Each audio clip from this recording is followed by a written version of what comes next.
갈에빌고리라 그럽니다.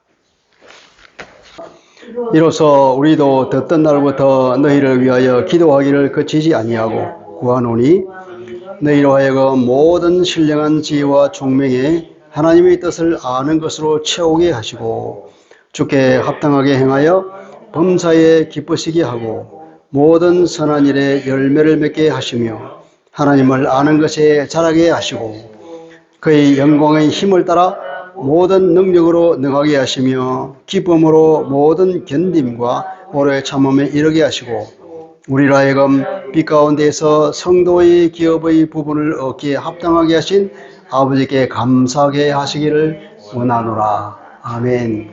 하나님의 말씀입니다.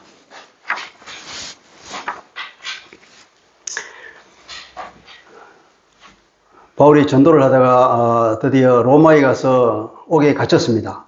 우리를 치면 이제 가택연금 정도의 기간인데 그것이 주 61년 겨울부터 63년 봄까지라 그럽니다. 그러니까 한 2년, 만으로 2년 정도 해수로 이제 3년에 걸쳐서 감옥에 갇혔는데 그때 쓴 편지가 이제 옥중서신이라고 해서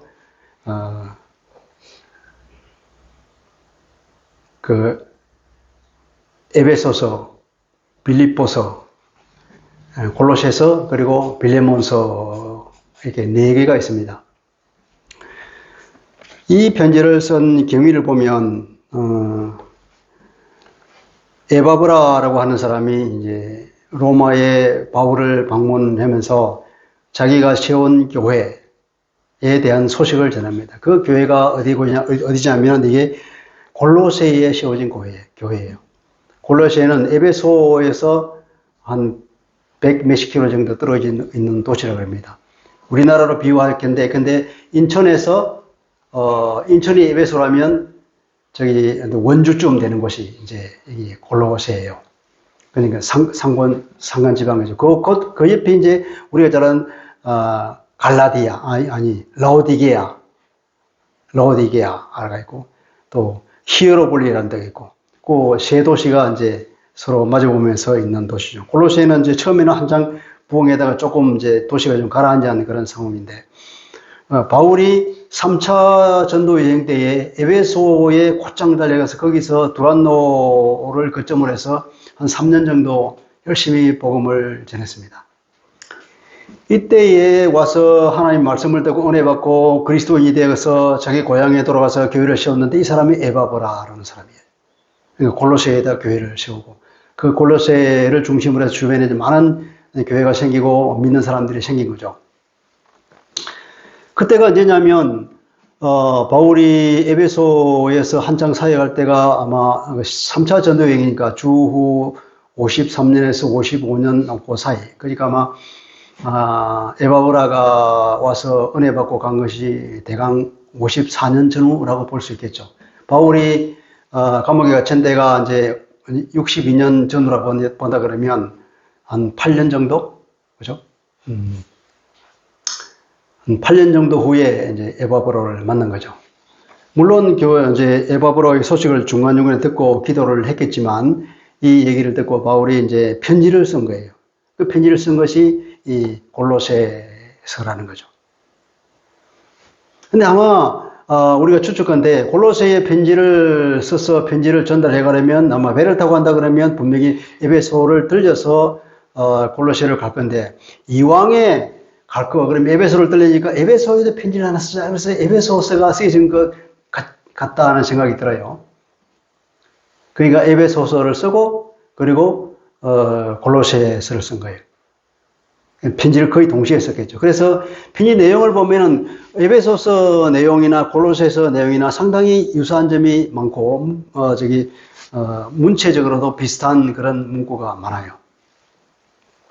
그리고 이때 또 무슨 편지를 쓰냐면 그 빌레몬서라고 하는 것이 있습니다. 아주 짧은 편지인데 빌레몬이라는 하나님의 사역자, 비교컨대 장로쯤 된 듯이면 빌레몬 장로에게 쓴 편지예요. 그 누구냐면 오네시모라는 거, 성이 오시고 네몬 이름이 네몬지 시몬지 그래서 오네시모인데, 이 사람이 빌레몬의 그 종이었는데 이 사람이 탈출을 한 거예요. 재산을 훔치고 탈출을 해서 어디로 도망쳤냐면 사람이 많은 로마로 도망갔다가 바울 얘기를 듣고 바울에게서 복음을 듣고 회심하여서 하나님의 그리스도의 신실한 일꾼이 된 거예요. 그런데 그 당시 법으로 의하면 이 노예 제도는 그 로마를 버티고 있는 중요한 한 축이기 때문에 노예를 아주 엄격하게 다뤘단 말이죠. 그러니까 이 노예가 그런 식으로 도망가면 주인이 죽여도 아무 할 말도 없는 그런 상황입니다. 오네시모는 목숨을 떼놓은 상황인데 예수를 믿고 참 사람이 달라졌죠. 그래서 바울이 자기가 데리고 있다가 이렇게 마냥 데리고 있을 수가 없어서 이제 주인에게 돌려주고 빌레몬의 양해를 구한 뒤에 그리고 이제 함께 보험사회를 하겠다는 생각으로 들어서 이제 오네시모를 빌레몬에게 다시 돌려보내면서 편지를 쓴 거예요. 오네시모의 손에 들려서 빌레몬에게 주는 편지. 그게 빌레몬서거든요. 바울의 얘기는 그리스도가 우리를 위해서 십자가에서 죽고 우리를 용서했듯이 이 오네시모도 용서하고 우리의 형제를 받아들이라. 이 사람이 회개하고 하나님이 자녀가 되었다. 이렇게 말하는 편지가 빌레몬서죠. 그 빌레몬서를 오네시모가 들고 그리고 그때 그 당시에 이제 바울의 오른팔 역할을 했던 그 두기고라는 사람이 이 편지를 들고 이게 두기고가 이제 에베소에 전하는 편지도 들고 그리고 골로새에 가는 편지도 들고 그리고 오네시모는 빌레몬에게 주는 편지도 들고 이렇게 동시에 갔던 것이 아닌가 그런 추측이 돼요. 재밌죠? 그런 식으로 이제 로마에서 이제 지중해를 건너서 이제 에베소로 이제 가고 거기서 골로새에서 편지를 전달한 거예요. 그 골로새 교회를 세운 에바브라가 와서 하는 얘기가 좋은 소식도 있고 안 좋은 소식도 있는 거예요. 좋은 소식이라면 우리가 1장 여기 바라보면 이제 우리가 너희를 위하여 기도할 때마다 하나님 곧 우리 주 예수 그리스도의 아버지께 감사하노라 하면서 왜 그러냐면 이는 그리스도 예수 안에 너희의 믿음과 모든 성도에 대한 사랑을 들었으며 또 너희를 위하여 하늘에 쌓아둔 소망으로 말미암음이니 이는 곧 너희가 전에 복음 진리의 말씀을 들은 것이라. 전에 너희가 복음이라는 진리의 말씀을 듣고 하늘의 소망을 두고 이 땅의 소망을 버리고 하늘의 소망을 둔 거죠. 구원에 대한 소망이 있으니까 그런 소망 가운데 이제 예수에 대한 그런 믿음이 굳건해지고 그리고 이웃에 대한 사랑이 넘쳐나고 그런 믿음과 소망과 사랑이 넘치는 그런 복된 교회가 되어 있다는 거예요. 점점 교회가 자라나고 있다는 거예요. 얼마나 좋은 소식입니까? 이 얘기를 듣고 바울이 그를 격려하는 편지 그리고 또 그들을 격려하는 기도를 이제 하는 거예요. 오늘은 그 기도에 관한 얘기입니다. 바울이 그렇게 했죠, 그죠? 여기서 보면 성령 안에서 너희 사랑을 우리에게 알린 자다. 이 에바브라라는 사람을 두고 하는 얘기예요. 7절에 이와 같이 우리와 함께 종된 사랑하는 에바브라에게 너희가 배웠다. 그러니까 에바브라가 너희를 가르쳤다는 거죠. 그는 너희를 위한 그리스도의 신실한 일꾼이요 성령 안에 있는 너희의 그 사랑을 우리에게 소식을 전해 준 사람이다. 그래서 이 얘기를 듣고 내가 기도한다 이거죠. 9절에 이로써 우리도 그 말을 듣던 날부터 너희를 위하여 기도하기를 그치지 않냐고 계속 하나님께 간구하는데 뭘 간구하느냐면 너희로 하여금 모든 신령한 지혜와 총명에 하나님의 뜻을 아는 것으로 채우게 하시고 주께 합당하게 행하여 범사에 기뻐하시게 하고 또 선한 일에 열매를 맺게 하고 하나님을 아는 것이 자라게 하고 그 영광의 힘을 따라 모든 능력으로 능하게 하시고 기쁨으로 모든 견딤과 오래 참음에 이르게 하시고 우리로 하여금 빛 가운데 성도의 기업의 부분을 얻기에 합당하게 하신 아버지 하나님께 감사하시기를 원하노라. 얼마나 긴 만연체 문장입니까? 무슨 말인지 모르겠죠. 이것을 잘 분석을 해보면 논리적 3단계가 있습니다. 논리적 3단계는 뭐냐면 모든 신령한 지혜와 총명에 그렇습니다. 이 말은 무슨 말이냐면 모든 지혜와 총명으로서 이 말이에요. 뜻이 모든 지혜와 총명으로서 모든 신령한 지혜와 총명이거든요. 신령한 지혜라고 하는 것은 성령이 주시는 이 말이에요. 성령이 주시는. 그러니까 모든 성령의 지혜와 총명으로 성령이 주시는 모든 지혜와 이해력으로서 도구가 되는 거죠. 그러니까 성령으로부터 모든 지혜와 이해력을 받아서 이 말이에요. 에베소서 1장 17절에 보면 에베소는 골로새하고 비슷한 성경이라고 그랬죠. 지혜와 계시의 영을 너희에게 주어서 하나님을 알게 하기를 내가 기도한다 그래요. 지혜와 계시의 영. 이 영도 그냥 영이 아니라 성령이에요. 그러니까 지혜와 계시를 우리에게 능히 주시는 성령이라는 거죠. 성령님 우리에게 지혜를 주셔요. 말씀을 깨닫는 지혜를 주셔요. 말씀을 이해할 수 있는 지혜를 주십니다. 왜냐하면 말씀은 성령은 누가 썼냐면 성령께서 쓴 거거든요. 성령께서 사람을 감동시켜서 쓴 거기 때문에 성경은 그 저자가 성령이란 말이죠. 그러니까 성령께서는 성경을 읽을 때 그것을 깨달을 수 있는 계시의 영을 주어요. 지혜를 주셔요. 그러니까 여기서 모든 신령한 지혜와 총명의 하는 말은 성령이 주시는 모든 지혜와 이해력으로서 그러니까 성령이 주시는 지혜를 받아라 이 말이에요. 그리고 받으면 어떻게 된다고요? 그러니까 이것은 인간의 노력으로 된다는 게 아닙니다. 그죠? 기도해야 된다는 게 얘기겠죠. 그러면 하나님의 뜻을 아는 것으로 채우게 하시고 그러죠. 하나님의 뜻을 아는 것으로 채우게 하시고. 자, 이것은 하나님의 뜻을 아는 온전한 지식으로 채우게 해 주십시오 하는 그런 내용입니다. 하나님의 뜻은 정말로 중요합니다. 하나님의 뜻이라는 것은 우리가 인생을 살아갈 때 한 등대의 역할을 등대.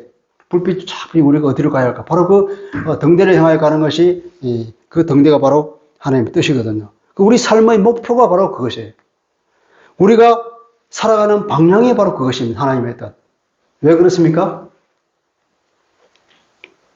그러냐면 하나님이야말로 참으로 거룩하신 분이고 온전히 선하신 분이고 그죠? 그리고 공의롭고 자비가 많으시고 영광스러운 분이고 그 어떤 존재보다도 위대하신 분이고 영원한 분이잖아요. 우리가 흔히 훌륭한 분을 따라서 그분을 하나의 멘토로 삼아서 우리가 지표로 삼고 살아간다는 사람이 있잖아요.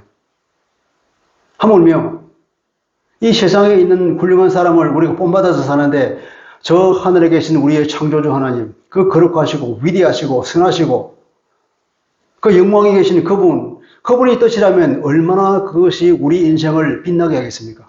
바로 그것 때문에 하나님의 뜻이야말로 우리 삶의 나침반이고 우리 인생의 목표요, 우리 인생의 방향이 되는 것이죠. 그래서 하나님의 뜻을 알아야 되는 것입니다. 예. 그분의 뜻에 따르는 것만큼 좋은 것은 없죠. 인생 성공의 유일한 길이 바로 하나님의 뜻을 따라 사는 것입니다. 자, 그래서 이 하나님의 뜻을 아는 것이 얼마나 중요하냐면 로마서도 바울이 12장 2절에서 어떻게 구원받는지에 관해서 정확하게 설명하는 뒤에 결론적으로 이렇게 말합니다. 너희는 이 세대를 본받지 말아라. 이 세대를 동화되지 말아라. 이제 이 세상에 동화되지 말고 이제 여기서 떠나서 새로운 삶을 살아가는 거죠. 오직 마음을 새롭게 함으로 하니까 반대로 동화되는 것과 틀리지 않으면 오히려 그 반대로 마음을 새롭게 해서 변화를 받아라. 마음을 새롭게 한다는 것은 우리가 거듭난다 하는 그것과 동일한 의견이에요. 새롭게 한다. 우리가 거듭난다. 완전히 마음이 거듭나서 변화를 받아서 그리고 어떻게 되는데 하나님의 뜻을 알아라 이거예요. 하나님의 어떤 뜻입니까? 선하신 뜻. 하나님의 기뻐하시는 뜻. 그러니까 무엇이 하나님을 기쁘시게 하는가? 무엇이 하나님을 흡족하게 하시는가? 그것을 찾아서 나서라는 거예요. 그리고 온전하신 뜻. 온전하다 여기서는 궁극의 뜻. 궁극적인 하나님의 뜻이 무엇인가? 그것을 분별해라 말이에요. 검증해내라. 검증해내라는 거예요. 그걸 검증할 수 있을 정도로 세상에서 떠나서 마음을 변하고 완전히 새롭게 해야 되라는 거예요. 이 마음이 혁명이 일어나야 되는 거예요. 그동안에 세상에 동화되어서 세상과 같은 다른 것과 똑같이 살았던데 이제 완전히 동화되는 것을 떠나서 우리가 완전히 새롭게 변화를 받아서 완전히 바뀌어서 혁명이 일어나서 어떻게 하나님의 뜻을 분별할 수 있는 거기까지 바뀌는 거죠. 바울이 그렇게 우리를 권고했습니다. 바울은 스스로 어떻게 했습니까? 자기가 하나님의 뜻을 발견하고 하는 그 뜻을 따르기로 결심했죠. 주님을 만나고 난 뒤에. 이제 그렇게 하는데 이제 방해가 되는 것들은, 모든 것들은 다 버렸습니다. 모조리 버렸는데 그동안 자기가 참으로 가치 있는 것으로 여기고 그 애지중지했던 것들, 그 모든 것들은 다 어떻게 배설물로 여기고 버렸다는 거예요. 오히려 방해가 되는 걸로. 이것은 바울의 내면에 예수를 만나고 난 뒤에 혁명이 일어난 거죠. 완전히 새롭게 변화가 일어난 거예요. 그것은 뭐냐? 우리가 하나님이신 그분, 우리를 구원하신 자기가 십자가에서 죽기까지 피를 흘리고 내가 죽어야 할 그 죽음을 대신 죽고 나로 내가 하나님의 진노 가운데 있는 그런 운명을 우리가 벗어나가서 하나님의 자녀로 삼은 그 위대하신 주님의 그 사역을 볼 때에 내가 마음이 변하는 거예요. 혁명적으로 변하는 거예요. 인생관이 변하는 겁니다. 사물을 보는 눈이 변하는 거예요. 생각하는 방식이 완전히 변해버리는 거예요. 더 이상 옛날의 삶이 아니고 더 이상 옛날에 사람들이 살아가는 세상 사람이 사는 그런 방식이 아닌 주님을 바라보고 사는 하나님의 뜻을 따라서 바라보는 성공적인 삶을 가는 그런 방향으로 확 바뀌어버린단 말이에요. 그래서 그 뜻을 발견하게 된다는 거예요. 어떻게? 성령을 만나서 성령님이 우리에게 지혜와 총명을 주시면은 우리가 하나님의 그 뜻을 발견하게 된다. 그 하나님의 뜻을 어떻게 발견할까요? 요한복음 16장 13절 앞부분은 이렇게 말합니다.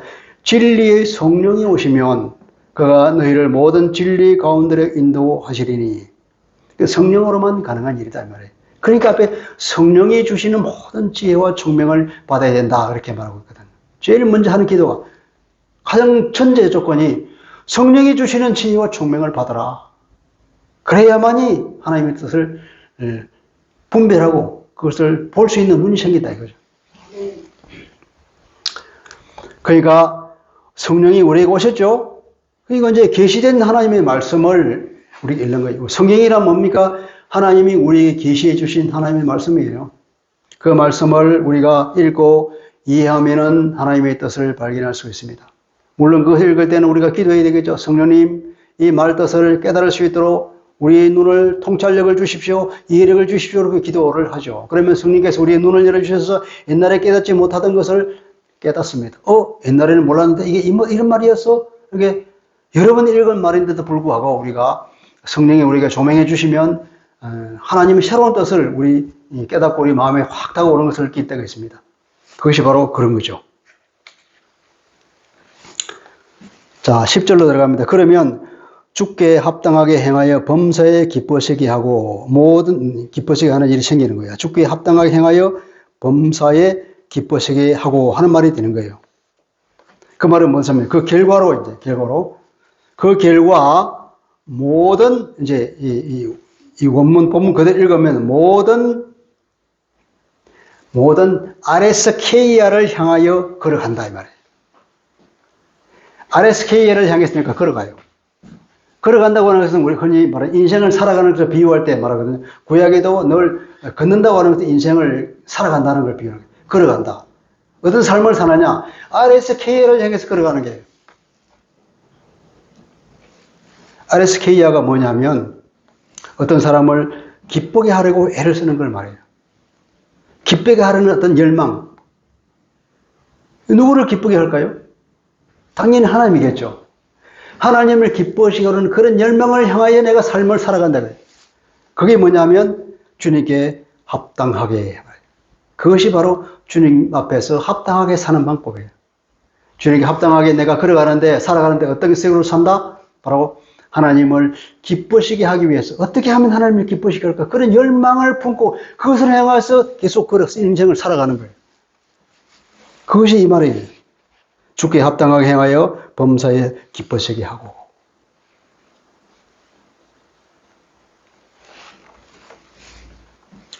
주님께 합당하게 생활함으로써 주님을 기쁘시게 하려는 온갖 노력을 다하는 거예요. 에베소서 4장 1절 후반절에는 이렇게 말합니다. 세 번역으로 읽어드릴게요. 여러분은 부르심을 받았으니 그 부르심에 합당하게 살아가십시오. 하나님께서는 왜 여러분을 부르셔서 예수를 알게 하시고 하나님의 자녀가 되게 하셨습니까? 왜 성도라고 불렸습니까?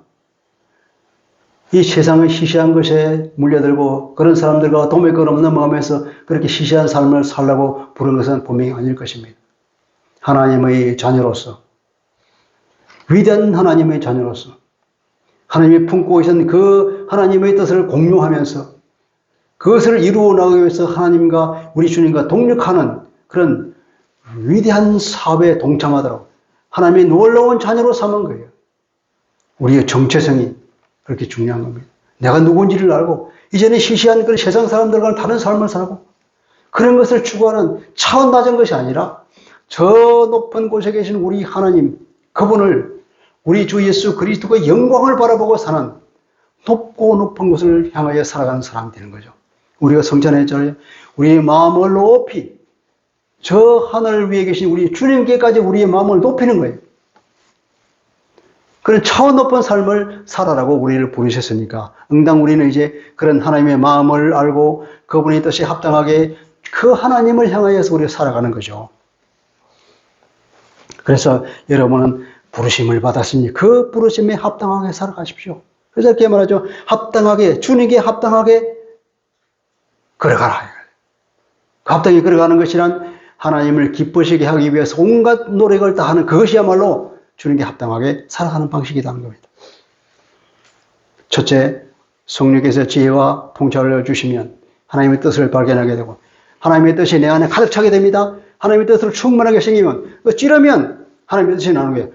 그 사람 어떤 사람 푹 찌르면 서로 사랑해야 돼. 푹 찌르면 선으로 악을 이겨야 돼. 그런 것이 나오는, 그렇게 하나님의 뜻이 가득 차는 사람들은 어떻게 됩니까? 이제는 알면 그렇게 살게 되는 거예요. 우리가 흔히 아는 만큼 보인다는 그런 말도 있잖아요. 아는 만큼 보여요. 또 말은 아는 만큼 우리가 행동하게 됩니다. 자꾸 알면은 자꾸 말하게 되잖아요. 자꾸 말하면 그것이 행동이 된다니까요. 우리가 생각하는 것이 말로 나오고 말하게 되면 행동으로 나오게 됩니다. 속담에 그런 말이 있죠. 방귀가 잦으면 뭘 싸고 과거가 잦으면 급제를 한다. 자꾸 그 말을 되뇌이면 자기는 모르는 그런 삶을 살게 되는 거예요. 하나님의 뜻으로 가득 내가 충만하게 채워지면 나도 모르게 그것이 자꾸 입으로 나오게 되고 행동으로 이루어진다는 거죠. 그렇겠죠? 아멘. 네.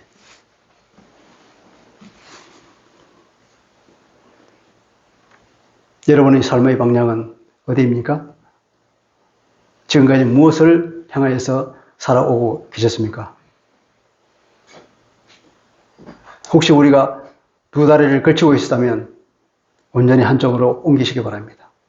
우리 주님을, 하나님을 기뻐시게 하는 그 일에 우리가 매진하면 주님께서 말씀하시죠. 나머지는 하나님께서 알아서 다 주신다. 걱정하지 마라. 그랬거든요. 자, 이 말을 다 정리해 보겠습니다. 바울이 그 골로새 성도들을 위해서 기도를 했습니다. 자기가 세우지 않은 그 교회, 자기가 한 번도 보지 못한 그 성도들을 위해서 기도를 했는데 그들이 얼마나 현실적으로 어려웠겠어요. 얼마나 주변 예수를 믿는다고 따돌림을 당하고 그렇게 어려운 삶을 살았겠어요. 그렇지만 바울은 그들의 절박한 현실의 것을 위해서 기도하지 않았고 오히려 그보다 더 본질적인 기도를 했다 이 말이에요. 그 본질적인 기도란 무엇인가? 성령으로부터 지혜와 통찰력을 받기를 바랍니다. 그래서 하나님의 뜻을 아는 온전한 지식으로 여러분이 충만하게 채워지기를 바랍니다. 그래서 그 뜻대로 살아가는 하나님을 기쁘시게 하는 삶을 살게 되는, 그래서 순종의 삶을 사는 하나님 앞에 합당하게 사는 그런 사람이 되도록 기도합니다. 그렇게 기도했죠. 그런데 하나님을 기쁘시게 하는 사는 삶이란 어떤 것일까요? 그런 11절에 10절 후반절에 나오죠. 주께 합당하게 행하여 범사에 기쁘시게 하고 그 다음에 이 말입니다. 그래서 모든 선한 일에 열매를 맺게 하고 하나님을 아는 것이 자라고 그 영광의 힘을 따라 모든 능력으로 능하게 하시고 기쁨으로 모든 견능과 우리의 참음을 이루게 하시고 그리고 우리로 하여금 빛 가운데 성도의 기름 부음의 부분을 얻게 합당히 하신 아버지께 감사하게 하는 삶.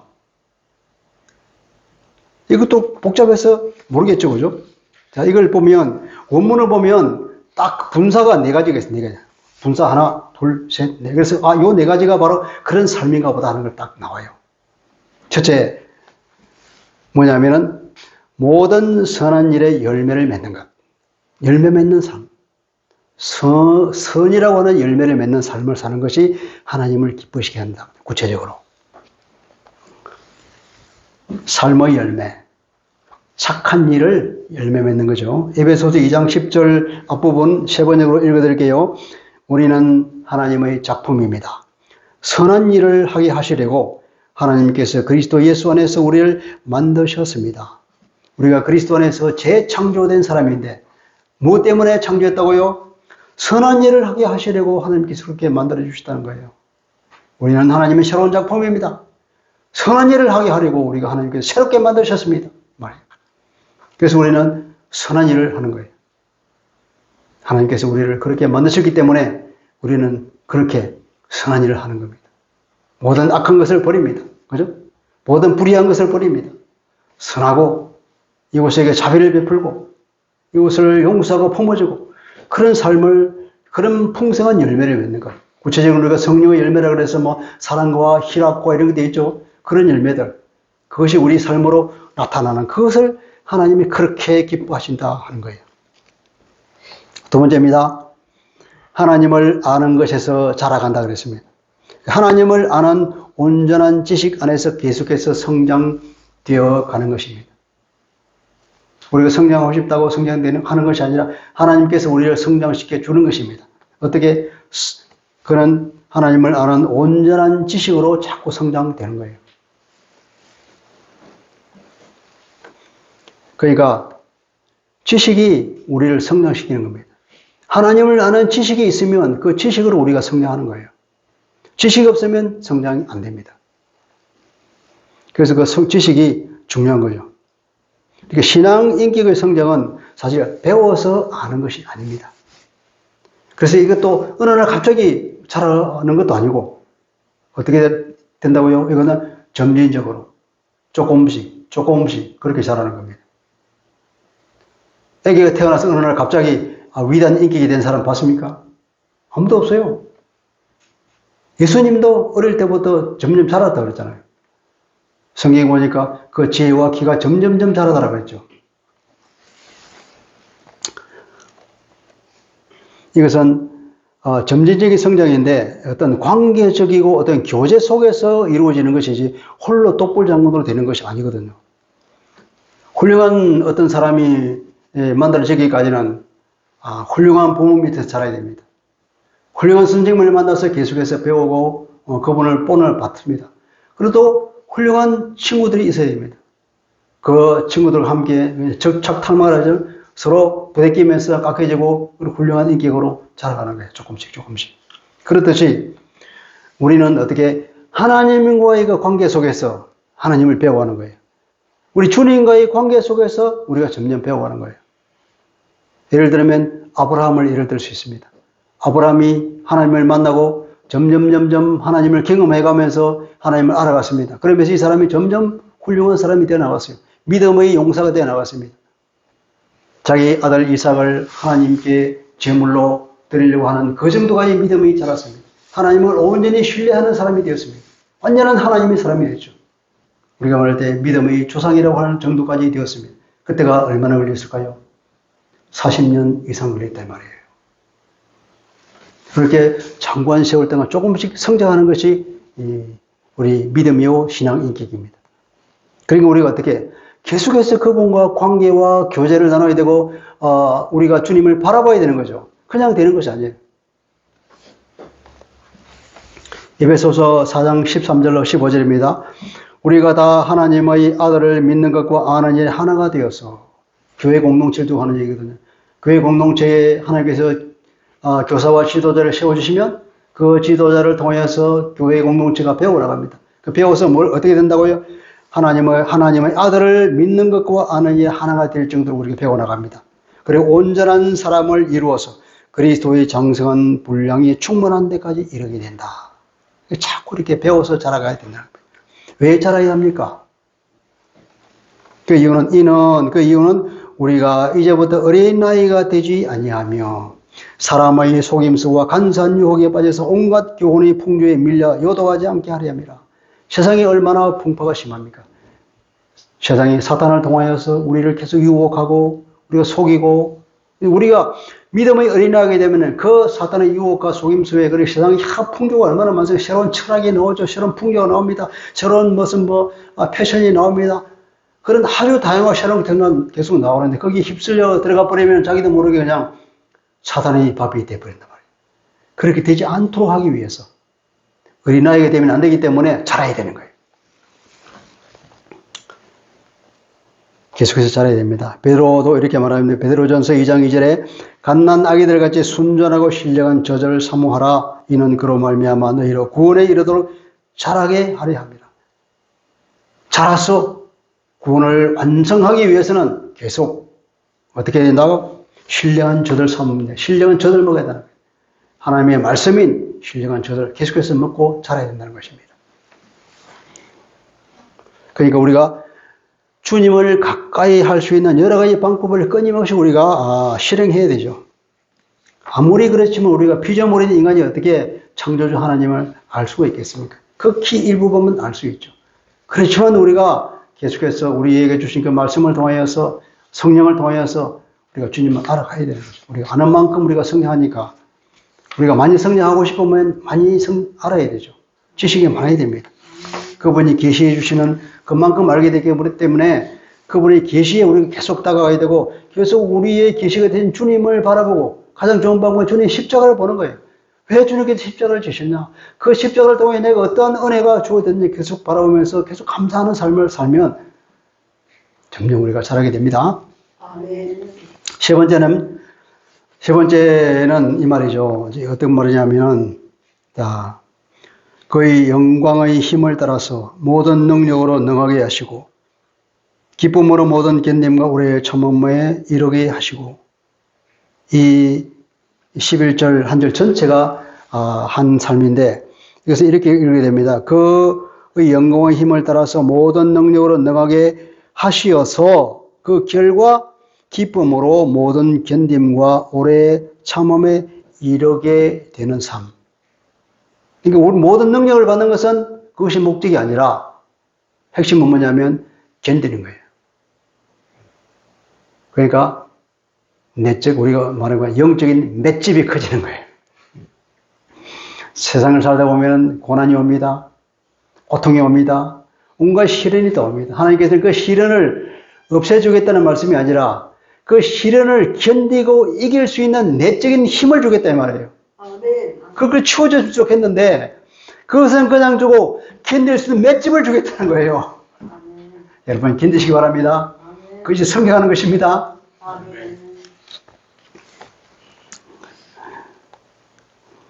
공동번역을 이렇게 번역했습니다.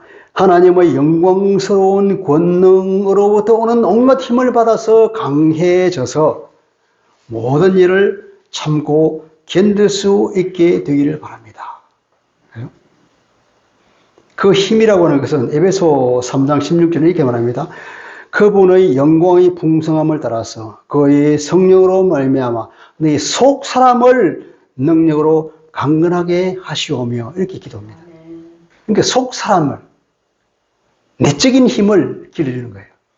외부적으로 우리가 무슨 힘이 세다고 하면 지혜가 있다든지 어떤 스포츠적인 능력이 있다든지 그런 능력이 하는 것이 아니라 싸움을 하는 주먹을 크게 하는 것이 아니라 내적인 능력.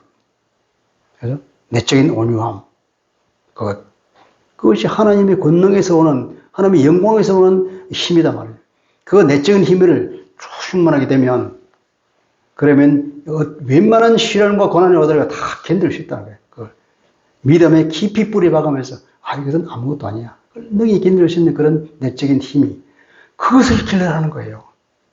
그것이 하나님이 기뻐하시는 삶이라는 겁니다. 할렐루야. 마지막으로 12절이죠. 이거는 감사하는 삶입니다. 하나님께 감사하는 것. 그것이 하나님께서 그렇게 기뻐하시는 거예요. 자, 성도들의 상속분에 대하여 너희에게 자격을 갖추게 해주신 아버지께 감사하는 것. 이거죠.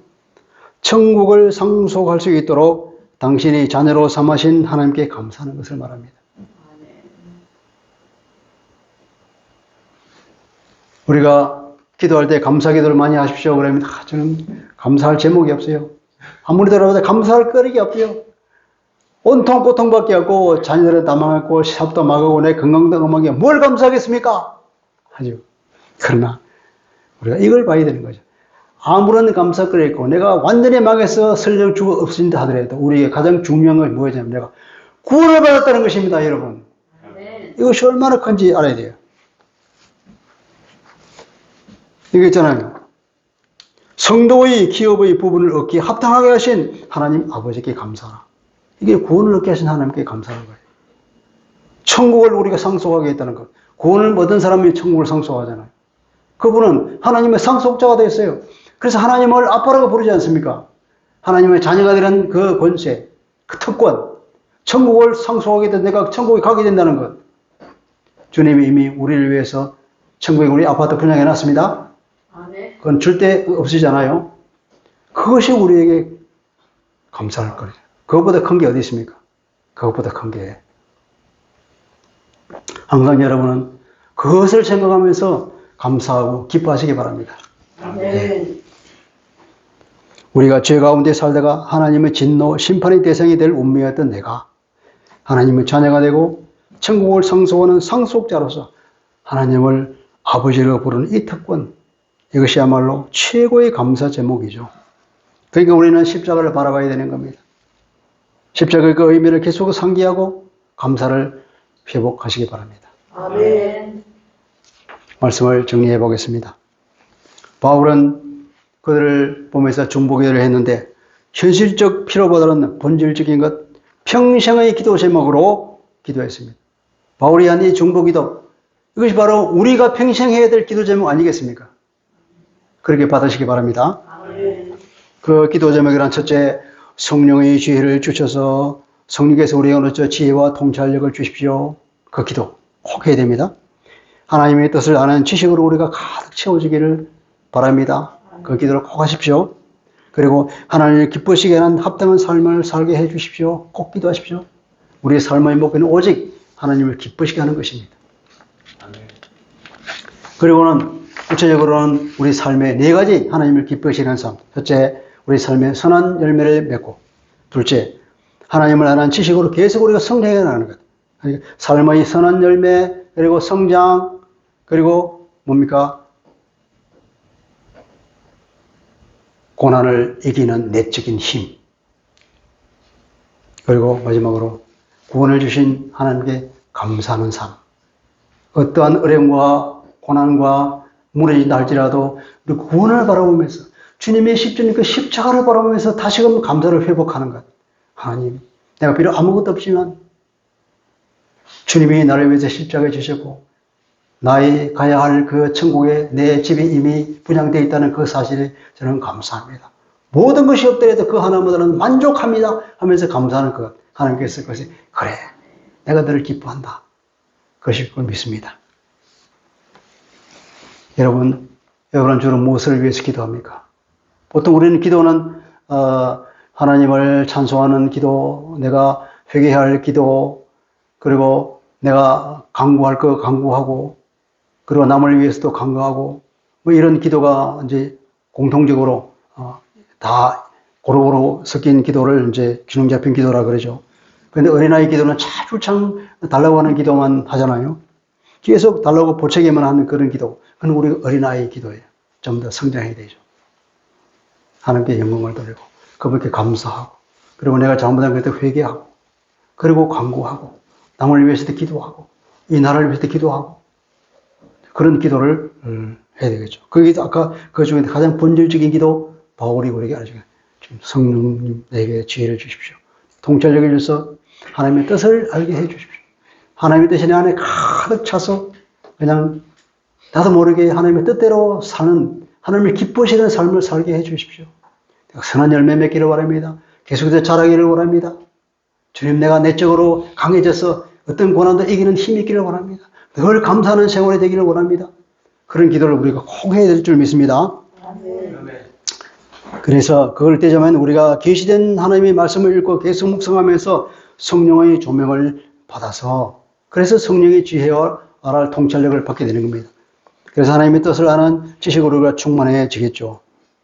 바울의 이 기도가 나의 평생의 기도 제목이 되기를 바랍니다. 성령으로 충만하고 믿음이 자라고 하나님의 마음을 아는 성숙한 그리스도인이 되어서, 그죠? 어떠한 고난도 능히 인내로 극복하는 내적 강함이 있는 성도, 그리고 무엇보다도 구원의 은혜에 깊이 감격하고 감사하는 성도님들이 되도록 축복하고 기도합니다. 아멘.